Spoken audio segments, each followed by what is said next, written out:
السلام عليكم. النهارده هعمل كفتة الهمبرجر، حاجة كده ولا في المطاعم ولا في الأحلام بجد. حاجة كده هتعجبك جدا جدا ومش هتبطلي تعمليها لولادك. حاجة كده متعة، كأن ولادك هيحسوا ان هم قاعدين في أي مطعم بياكلوها. مقرمشة وجميلة، ومن جوه الجبنة سايحة كده، وحاجة في منتهى الجمال، ومش شاربة زيت نهائي، وطرية من جوه ومقرمشة من بره. حاجة كده في منتهى الجمال، تحفة. هتعجبك قوي قوي قوي. بس قبل ما نبدأ الفيديو ما تنسينيش لايك واشتراك في القناة علشان تشجعوني وتدعموني. وهوريكي كمان ان الزيت اللي انا حطيته هيطلع نضيف، يعني هي ما بتسيبش نهائي خالص خالص في الزيت ولا بتشرب الزيت. حاجة كده بجد وهم. حاجة كده جميلة. وازاي من ربع كيلو لحمة مفرومة ازاي عملت 30 صوبع كفتة همبرجر. تحفة تحفة تحفة. كمية كبيرة جدا هتكفيكي فترة طويلة، لو هتعمليها سندوتشات لولادك، او هتاكليها وقت ما تتزنقي، او هتاكليها على الغدا مع مكرونة. اول حاجة انا عايزة كوباية برغل، وتحطي عليه تنقعيه في كوباية مية مغلية، لازم تكون مغلية لمدة ربع ساعة. هتجيبي بقى ربع كيلو لحمة مفرومة فقط، 2 بصلاية مبشورة ناعم. وادي البرغر بوريهولك ان هو مشربش مية ولا اي حاجة. البطاطسيتين دول اختياري، عايزة بيضة وعايزة معلقتين بقسماط ناعم.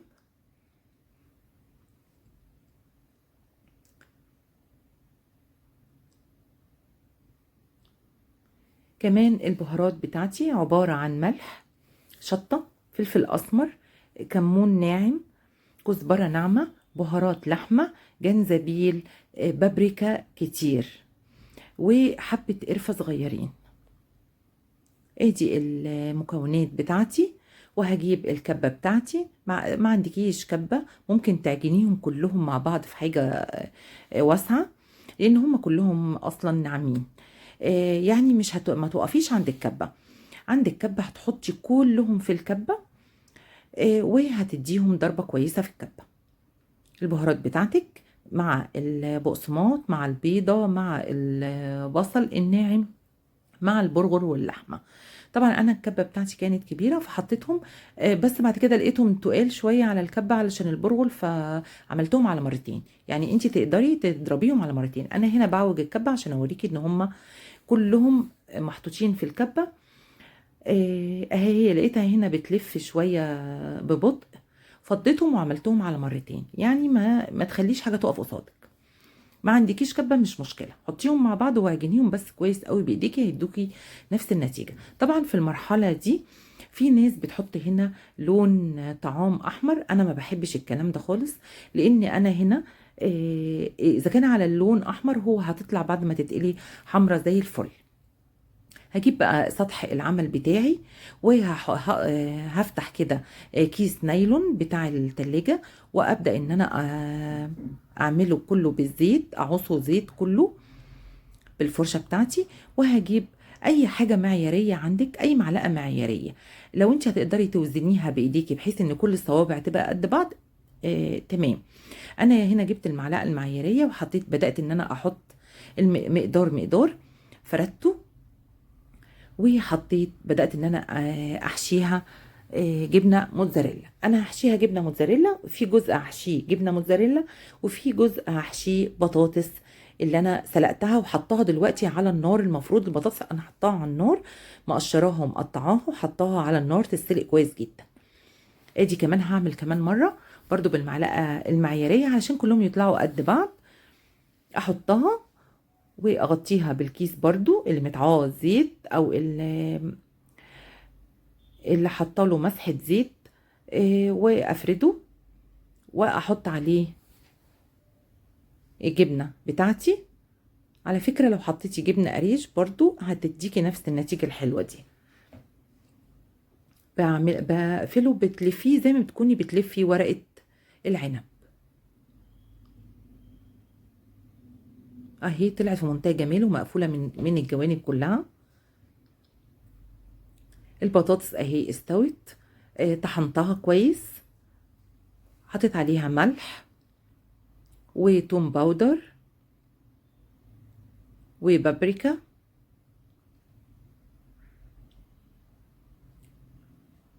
ودعكتها كويس قوي، لفتها كويس قوي بايديا. اهو بوديكي مثال كمان، برضو فردت عجينة اللحمة بتاعتي وهحشيها بطاطس من اللي انا عملتها وتبلتها، وبقفل كويس. اهم حاجة بتقفلي كويس قوي من الجناب، وبعد كده بتلفيها، بتروليها كده.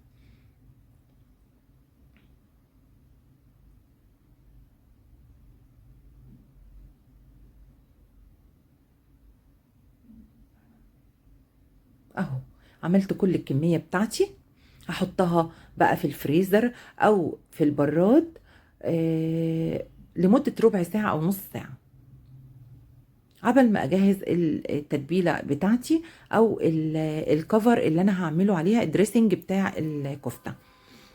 جبت اول حاجة كورن فليكس اللي هو الذرة المطحونة، حبة منهم، وجبت كيس فيجيتار ناعم حار، وبقسماط الكميات اللي انت عايزاها.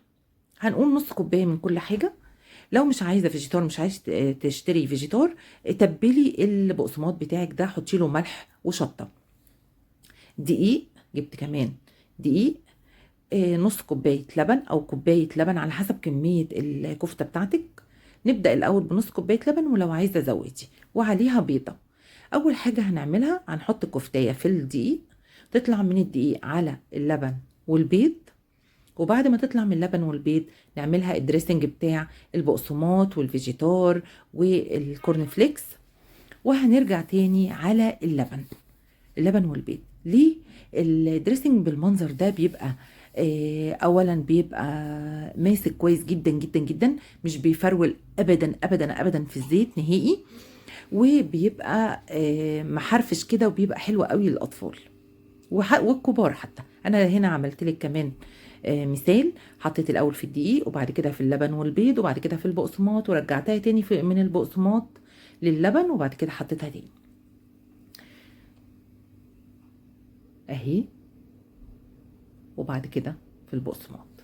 انا بقى هنا عملت كميه، بقيت الكميه لوحدي، وهنا اهي طلعت الكميه الكبيره جدا دي من ربع كيلو لحمه مفرومه وكوبايه برغل. حاجه كده في منتهى الجمال. طبعا البرغل اصلا كله بروتين، حاجه في منتهى جمال. فرزنتها، فرزنيها بالطريقه اللي تريحك، حطيها زي ما انت عايزه، تقعد شهر وشهرين في الفريزر. طلعيها سندوتشات لاولادك، طلعيها غدا لاولادك، بتحل مشاكل كتيره جدا. بالاضافه ان اولادك عايزين يروحوا ياكلوا بره، لا هاتيهم وحطي شويه كاتشب، حاجه كده في منتهى الجمال، تحفه. هنا انا جبت الزيت نضيف بتاعك في بيتك، بتحطي، واديني بقلبها كتير قوي قوي اهو. طبعا الزيت بيكون سخن وما بيكونش محروق، يعني مش سخن جدا، لا هو يكون سخن، وتبداي تحطيها. اعرفي كويس قوي ان انت لو مشيتي على نفس الطريقه بتاعتي مش هتتفتح نهائيا منك.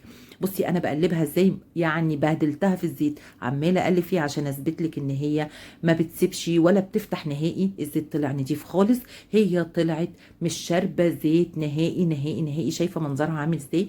في منتهى الجمال. يعني انا عايزه اوريكي الصوت بتاعها ازاي، هي محرفشه ومخرفشه كده، وعامله صوت في منتهى الجمال، اللي هي كريسبي اللي الولاد بيحبوه، ومن جوه طريه وجميله. والجبنه بصي بتمط ازاي، حاجه كده جميله، تحفه تحفه تحفه للولاد وللكبار، وحاجه جميله جميله جميله وموفره قوي قوي، عطشاني كمية كبيرة قوي. اوعي تنسوني لو عجبكم الفيديو لايك وشير واشتراك في القناة وتعليق جميل كده منكم علشان تشجعوني وتدعموني، وفعلي زر الجرس على اللون الاسود. والى اللقاء.